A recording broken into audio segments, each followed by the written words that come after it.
बच्चे के जन्म के 2 महीने पहले कोमल अट्टमल नाम की एक 19 वर्षीय कुंभकोणम लड़की ने अपने माता पिता के घर इरोड़ जाने का फैसला किया। दक्षिण भारत में ये एक परंपरा थी कि विवाहित महिला अपने पहले बच्चे के जन्म के लिए अपने पिता के घर जाया करती थी। इरोड़ कावेरी और उसकी सहायक नदियों में से एक भवानी के संगम पर स्थित थी, लगभग 250 मील मद्रास के दक्षिण पश्चिम में, जो कि अब तमिलनाडु राज्य का एक शहर है। यहीं पर उनको और उनके पति श्रीनिवास को सूर्यास्त के बाद एक पुत्र का जन्म हुआ। दिन था गुरुवार, तारीख थी 22 दिसंबर 1887। भारतीय परंपरा के अनुसार बच्चे के जन्म के 11वें दिन पर उसका औपचारिक रूप से नामकरण किया गया और उसका नाम रखा गया श्रीनिवास रामानुजन अयंगर, जो आगे चलकर एक महान गणितज्ञ और भारत का गौरव बनने वाला था, जिसे अंग्रेजों ने कैम्ब्रिज लाने के लिए स्वर्ग और पृथ्वी एक कर दिए थे। श्रीनिवास रामानुजन अयंगर के नाम में श्रीनिवास सिर्फ उनके पिता का नाम था, जो उन्हें स्वचालित रूप से दिया गया, जबकि अयंगर दक्षिण भारतीय ब्राह्मणों की एक विशेष जाति का नाम था। उनकी मां अक्सर उन्हें चिन्नस्वामी या छोटा स्वामी कहकर बुलाती थी, लेकिन अन्यथा वे थे बस रामानुजन। जन्म के लगभग 1 वर्ष बाद श्रीनिवास रामानुजन अयंगर और उनकी मां कुंभकोणम लौट आए, जहां रामानुजन के जीवन के अगले 20 वर्ष निकले। रामानुजन की मां कोमल अट्टमल पास के एक मंदिर में गायन समूह में भजन और भक्ति गीत गाया करती थी। उनके इस प्रदर्शन से आधी आय मंदिर में जाती थी, बाकी आधी गायकों को।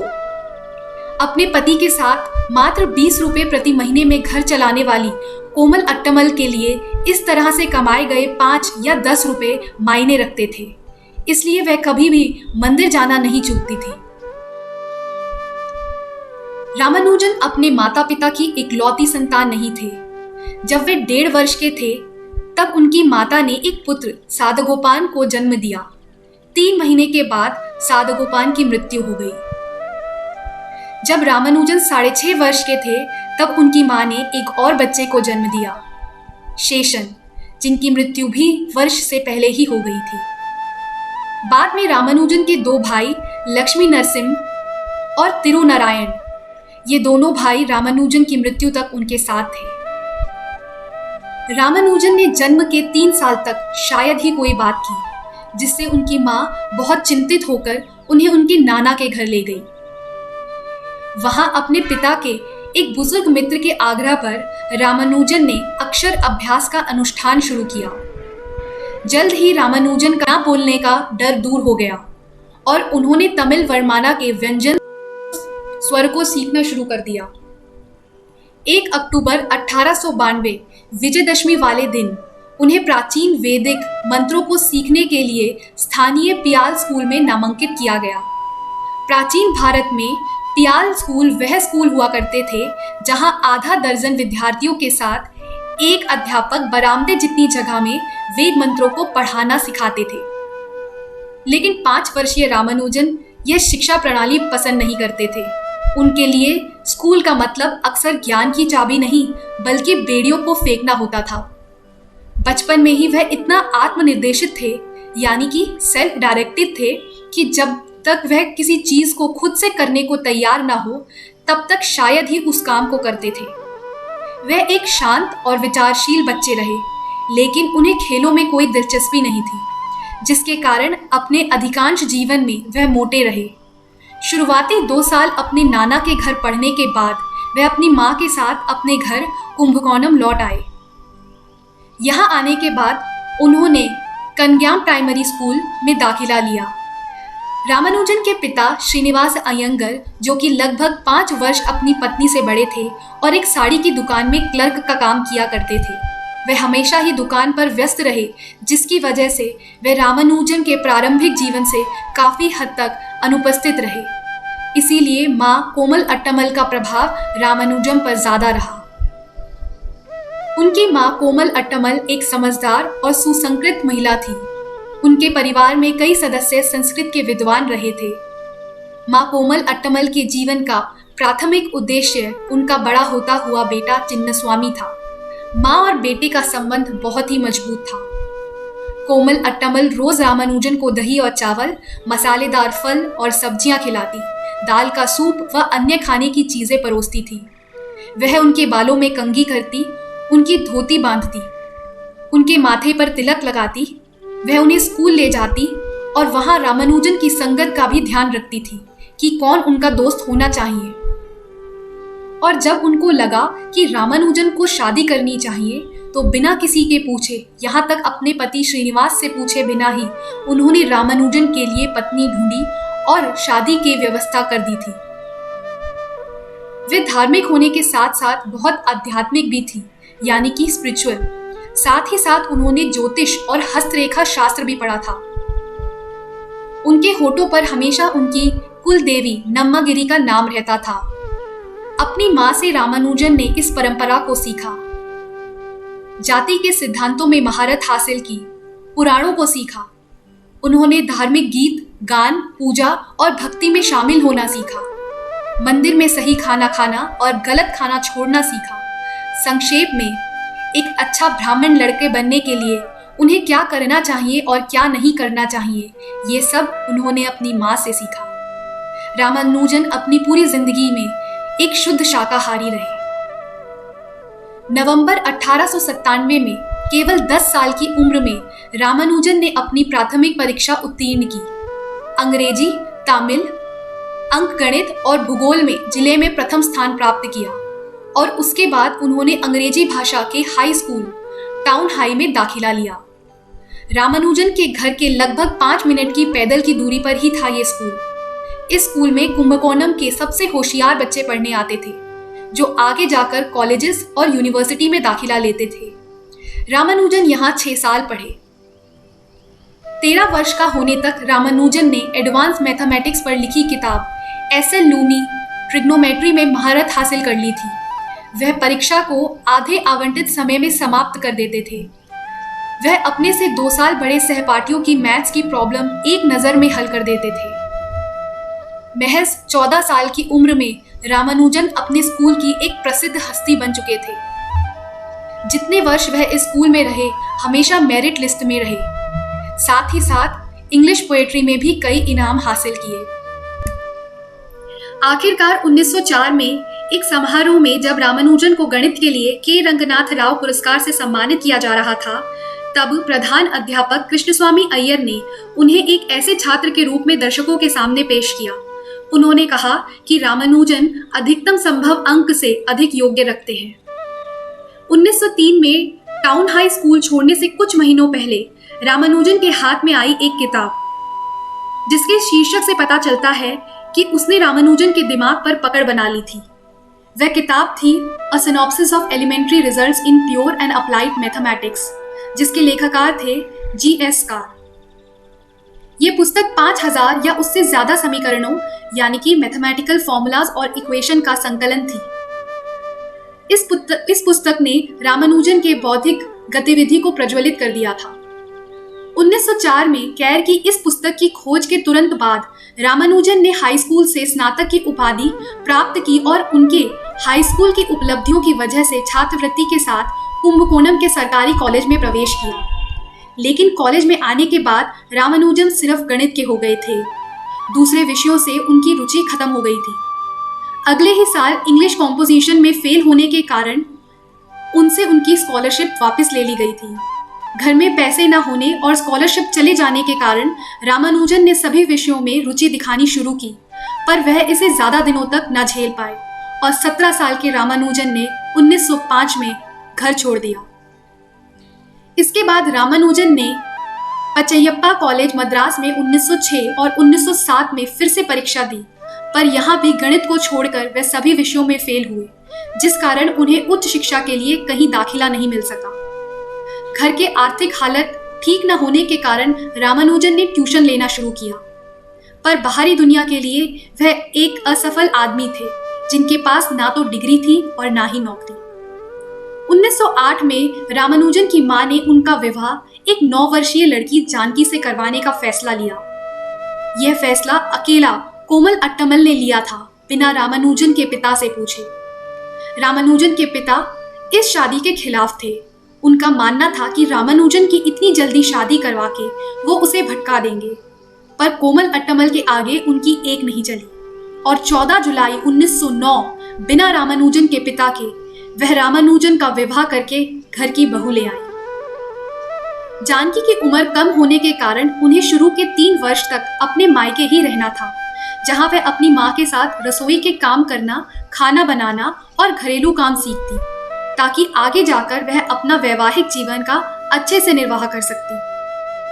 विवाह हो जाने के बाद अब रामानुजन के लिए सब कुछ भूलकर गणित में डूबना संभव नहीं था, अतः वह नौकरी की तलाश में कुंभकोणम से मद्रास आ गए। डिग्री न होने की वजह से इन्हें नौकरी नहीं मिली और इनका स्वास्थ्य भी बुरी तरह से गिर गया। अब डॉक्टर की सलाह पर इन्हें वापस अपने घर कुंभकोणम लौटना पड़ा। बीमारी से ठीक होने के बाद वे वापस मद्रास आए और फिर से नौकरी की तलाश शुरू कर दी। ये जब भी किसी से मिलते थे तो उसे अपना एक रजिस्टर दिखाते थे। इस रजिस्टर में इनके द्वारा गणित में किए गए सारे कार्य होते थे। इसी समय किसी ने के कहने पर रामानुजन वहां के deputy collector Shri V Ramaswamy Iyer से मिले। अय्यर गणित के बहुत बड़े विद्वान थे। वहां पर श्री अय्यर ने रामानुजन की प्रतिभा को पहचाना और जिला अधिकारी श्री रामचंद्र राव से कहकर इनके लिए 25 रुपए मासिक छात्रवृत्ति का प्रबंध भी कर दिया। इस वृत्ति पर रामानुजन ने मद्रास में 1 साल रहते हुए अपना प्रथम रिसर्च पेपर प्रकाशित किया। रिसर्च पेपर का शीर्षक था on some properties of Bernoulli number और यह शोध पत्र journal of Indian mathematical society में प्रकाशित हुआ था। यहाँ 1 साल पूरा होने पर उन्होंने मद्रास पोर्ट ट्रस्ट में क्लर्क की नौकरी की। सौभाग्य से इस नौकरी में काम का बोझ कुछ ज्यादा नहीं था और यहाँ इन्हें अपने गणित के लिए पर्याप्त समय मिलता था। यहाँ पर रामानुजन रात भर जाकर नए नए गणित के फॉर्मूला लिखा करते थे और फिर थोड़ी देर तक आराम करके फिर दफ्तर के लिए निकल जाते थे। रामानुजन गणित के शोधों को स्लेट पर लिखते थे और बाद में उसे एक रजिस्टर में लिख देते थे। उस समय भारतीय और पश्चिमी रहन सहन में एक बड़ी दूरी थी और इस वजह से सामान्यतः भारतीयों को अंग्रेज वैज्ञानिकों के सामने अपनी बातों को प्रस्तुत करने में काफी संकोच होता था। इधर स्थिति कुछ ऐसी थी कि बिना किसी अंग्रेज गणितज्ञ की सहायता लिए रिसर्च वर्क को आगे नहीं बढ़ाया जा सकता था।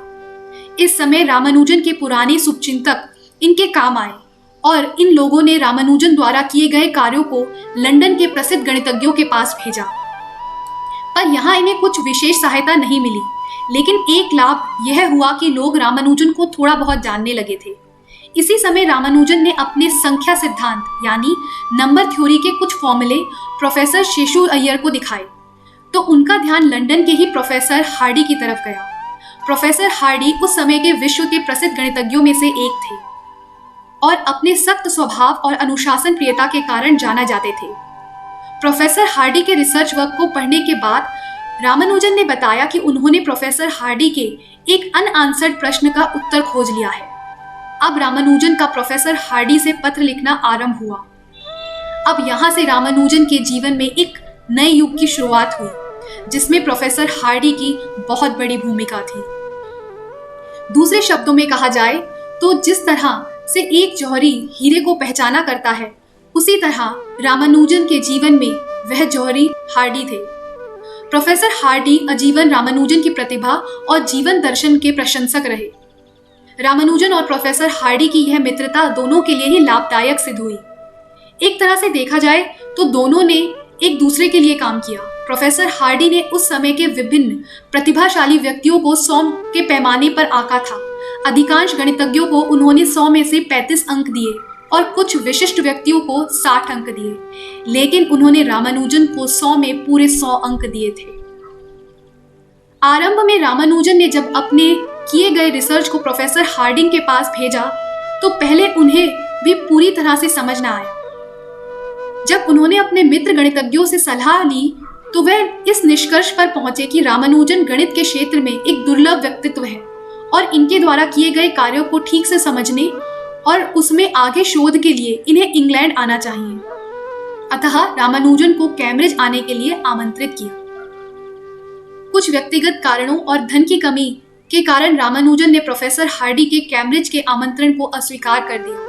प्रोफेसर हार्डी को इससे निराशा हुई, लेकिन उन्होंने किसी भी तरह से रामानुजन को वहां बुलाने का निश्चय किया। इसी समय रामानुजन को मद्रास विश्वविद्यालय में रिसर्च स्कॉलरशिप मिल गई थी, जिससे उनका जीवन कुछ सरल हो गया और उनको रिसर्च के लिए पूरा समय भी मिलने लगा था। इसी बीच एक लंबे पत्र व्यवहार के बाद धीरे धीरे प्रोफेसर हार्डी ने रामानुजन को कैम्ब्रिज आने के लिए सहमत कर लिया। प्रोफेसर हार्डी ने प्रयासों से रामानुजन को कैम्ब्रिज जाने के लिए आर्थिक सहायता भी दी। रामानुजन ने इंग्लैंड जाने से पहले गणित के करीब 3000 से भी अधिक नए फॉर्मूलों को अपनी नोटबुक में लिख लिया था। रामानुजन ने लंदन की धरती पर कदम रखा। वहां प्रोफेसर हार्डिंग ने उनके लिए पहले से ही व्यवस्था की हुई थी, अतः उन्हें कोई विशेष परेशानी नहीं हुई। इंग्लैंड में रामानुजन को बस थोड़ी परेशानी थी, और इसका कारण था उनका शर्मीला, शांत स्वभाव और शुद्ध सात्विक जीवनचर्या।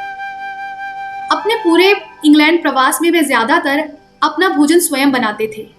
इंग्लैंड की इस यात्रा से उनके जीवन में क्रांतिकारी परिवर्तन आया। उन्होंने प्रोफेसर हार्डिंग के साथ मिलकर उच्च कोटि के रिसर्च पेपर प्रकाशित किए। अपने एक विशेष रिसर्च पेपर के कारण उन्हें कैम्ब्रिज विश्वविद्यालय द्वारा बीए की उपाधि भी मिली, लेकिन वहां की जलवायु और रहन सहन की शैली उनके अधिक अनुकूल नहीं थी और उनका स्वास्थ्य खराब होने लगा। डॉक्टर ने इसे ट्यूबरकुलोसिस का रोग बताया। उस समय टीबी की कोई दवा नहीं होती थी और रोगी को सैनिटोरियम में रहना पड़ता था। रामानुजन भी कुछ दिनों तक वहां रहे। वहां इस समय भी गणित के सूत्रों में नई नई कल्पना किया करते थे। इसके बाद वहां रामानुजन को रॉयल सोसाइटी का फेलो नामित किया गया। ऐसे समय में जब भारत गुलामी में जी रहा था, तब एक अश्वेत व्यक्ति को रॉयल सोसाइटी की सदस्यता मिलना एक बहुत बड़ी बात थी। रॉयल सोसाइटी के पूरे इतिहास में इनसे कम आयु का कोई सदस्य आज तक नहीं हुआ है। पूरे भारत में उनके शुभ चिंतकों ने उत्सव मनाया। रॉयल सोसाइटी की सदस्यता के बाद वह ट्रिनिटी कॉलेज की फेलोशिप पाने वाले पहले भारतीय भी बने। अब ऐसा लग रहा था कि सब कुछ बहुत अच्छी जगह पर जा रहा है, लेकिन रामानुजन का स्वास्थ्य गिरता जा रहा था। लंदन का बेहद ठंडा मौसम, उस पर खानपान की उचित व्यवस्था का अभाव, ऐसे में रामानुजन को ट्यूबरकुलोसिस के रोग ने और घेर लिया। इससे उनकी तबीयत बिगड़ती गई और अंततः 27 फरवरी 1919 को उन्हें भारत लौटना पड़ा। भारत आने पर इन्हें मद्रास विश्वविद्यालय में प्रोफेसर की नौकरी मिल गई और रामानुजन अध्यापन और शोध कार्यों में पुनः रम गए। लेकिन उनकी बीमारी बढ़ती चली गई और 26 अप्रैल 1920 को कावेरी नदी के तट पर स्थित कोड़ुमंडी गांव में 33 वर्ष की अल्प आयु में उनका निधन हो गया।